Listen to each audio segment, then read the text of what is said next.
second grade. Welcome to Math Lesson 12. Today we are going to use math drawings and square tiles in order to show arrays. So we're going to continue our learning from the last couple of lessons about those square tiles. In this lesson, you are supposed to have the foam square tiles so that you can draw your own arrays at home. And unfortunately, we don't have that material for you. I'm going to show you an example of how I drew some square tiles, but for the most part, I'm just going to be building them within the slides on my computer. So let's go ahead and get started. I want us to use square tiles to make an array with 2 rows of 3. So I've got my square tile here, and I've just gone and made a bunch of square tiles just like this red one. I made them a little different colored to kind of make it easier for you to see the array, but they're all going to be that same size. It's important to have the same or as close to the same size as you can in your arrays. So we're going to make 2 rows of 3. Remember that rows go from side to side. The columns are up and down. The rows are side to side. So we need 2 rows of 3. So let's go ahead and make a row.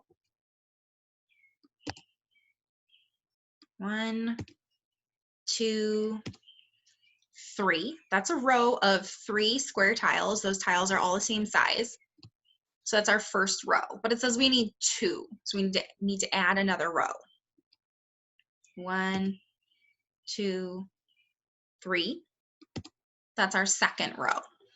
Now, on a piece of paper with a marker, I cut out a little square piece of paper and I just traced it as many times as I needed to make this array. And it ended up looking like this. It's not as neat as making it on the computer, but if you're in a pinch and you need to draw out an array, you can do that. You just cut out a little square piece of paper and you trace that as many times as you need to make the array. So I traced the first one, second, third, and then I went to the next row, second row, 1, 2, 3. So it's the same thing. I have the 2 rows of 3. It's just that one is nice and colorful on the computer and the other one I drew on a piece of paper. So that is a way to show it if you wanted to practice that at home, if you're able to. So with this array, what shape did we end up making? I know in your lesson with Mrs. Jones the other day, you talked about the shapes that you can make by using the square tiles. Think in your brain. We made a rectangle. A rectangle is when you have 2 longer sides and 2 shorter sides. The 2 longer sides are going to be equal and the 2 shorter sides are going to be equal. So we made a rectangle out of this array. Okay, let's move on. We're going to use square tiles to make an array with 3 rows of 3. Again, I've got rows underlined because we're going to be making rows that go from side to side, not columns.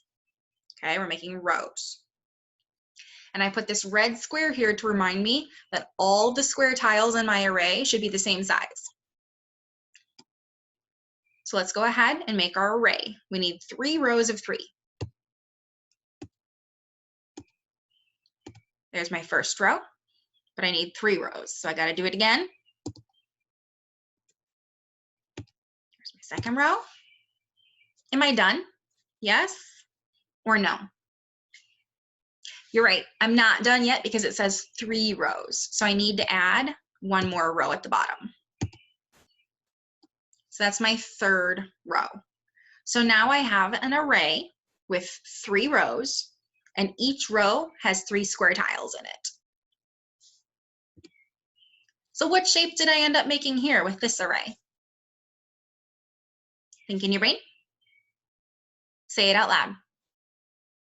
If you said square, you're correct. This is a square because all of the sides are equal length. Not like the rectangle where 2 of the sides are longer. They're all equal length. So this is a square shape from this array.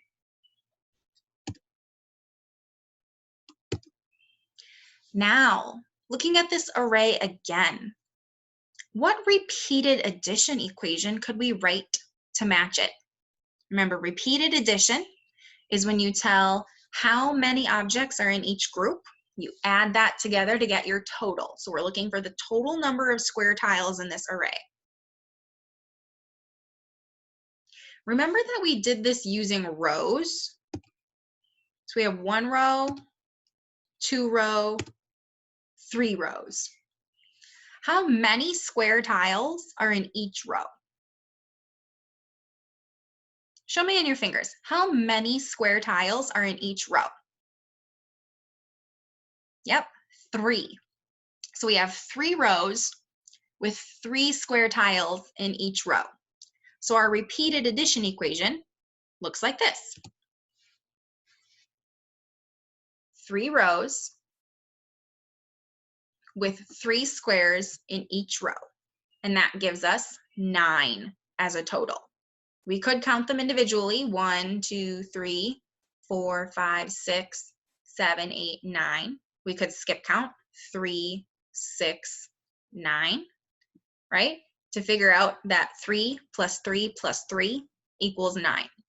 Either way, it's however many rows or columns and however many objects are in each group, okay? Another way to show that is to say 3 rows of 3 equals 9. It's important to pay attention to this because this might be something you see on a problem set or on a quiz. They might ask you to answer it this way. So your repeated addition equation uses that plus sign, the number of rows or columns, and how many objects are in each group, and then it always shows the total. Okay, let's try another one. We're going to use square tiles to make an array with 2 columns of 4.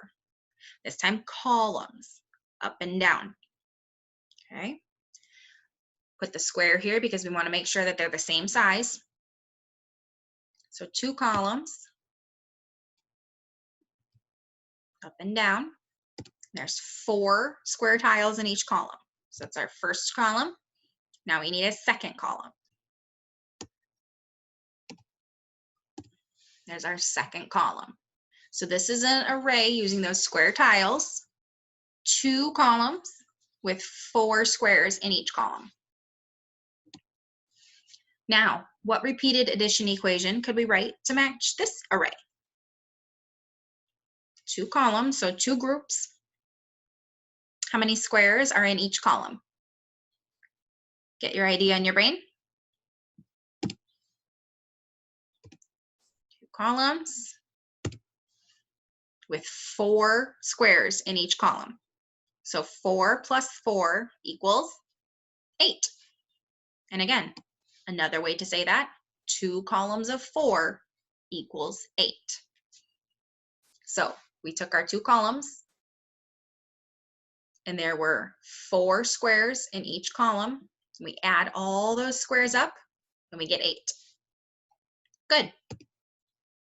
Now, I want to go through what a word problem would be like for using those square tiles to make arrays. You can do it. I just want to show you how. Let's read this together. Ready? Miss Zinda made a pan of brownies. She cut them into 3 rows and 3 columns. How many brownies does she have? Make a picture, number sentence, and statement to match this word problem. All right, so Miss Zinda made a pan of brownies. So let's start with our pan. Okay, they can be square or rectangle. I just made this shape, kind of a mix of both. And how is she going to cut those brownies? She's going to cut them into 3 rows and 3 columns. So if I were drawing this, I would make my rectangle to show my pan, and I would start by dividing it into 3 rows. So now I have 1 row, 2 row, 3 row, right? Because you have 3 rows, they go from side to side. How many columns do I need to put in here? Yep, 3. We're going to do that. So now I have 1, 2, 3 columns.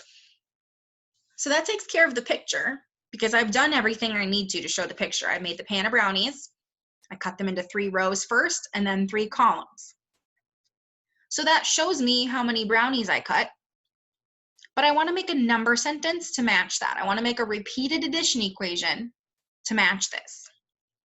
So by cutting the 3 rows and 3 columns, I've actually been able to make my repeated addition equation, right? Because if I go by rows, 3 rows, and in each row, there's 1, 2, 3 brownies. Or 3 columns, 1, 2, 3, and in each column, there's 1, 2, 3 brownies. So for a number sentence, it would be 3 plus 3 plus 3 equals 9. I can figure it out by skip counting, or I could individually count each brownie. 1, 2, 3, 4, 5, 6, 7, 8, 9. Okay?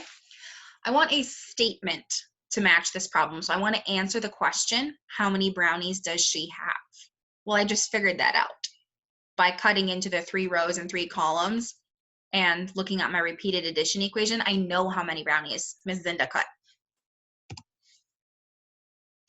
She ends up with 9 brownies. Ms. Zinda has 9 brownies, right? So you can solve word problems by making these square tile arrays also.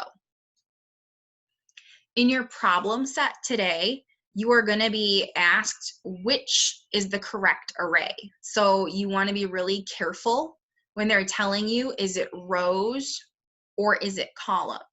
And you want to count really carefully. There's also going to be a problem that asks you to make a repeated addition equation, and I want to show you quick how to do that. So how do I make the plus sign? You're going to hold down the shift key and the plus sign key on your keyboard at the same time. So one finger on the shift, one finger on the plus sign at the same time, because in a repeated addition equation, you need to have the numbers that you're adding together, the plus sign to show that you're adding, you need to have the equal sign, and then the total. So that plus sign is really important, and I know that it can be tricky to make, but remember, hold down the shift key and the plus sign at the same time, and that's how you make the plus sign. Good luck. If you need any help, just go back to this video and you can review the tricky parts. Bye-bye, second grade.